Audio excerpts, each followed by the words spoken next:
It is really important to understand the eligibility criteria of the SR&ED program, especially for technical staff, because that's going to allow them to identify projects early and to make sure the proper policies and procedures are in place to track the activities and the costs as the project moves along. It's great if you can identify your projects early when the project has started, simply because the earlier that you identify eligible activities, the earlier you identify your uncertainty, the more costs you can claim and the more you can ensure that the documentation that you keep is supporting those activities. It's really, really helpful if at that stage you issue a birth certificate for that project. It'll maximize your claim.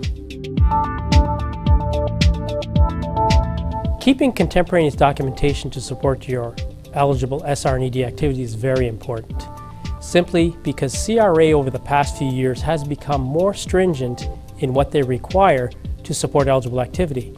So the better your systems of documentation and the more contemporaneous documentation is, the better you are able to support your claim. It's very important to understand your financial position with respect to claiming SR&ED ITCs, simply because there are specific taxable income and taxable capital requirements that allow you to get the enhanced investment tax credit rate, and that's really what people are interested in. So it's really important when you're doing your tax planning that you stay within those taxable income and taxable capital limits. The wording of a contract can have a significant effect on the eligibility of who can claim a contract payment for SR&ED.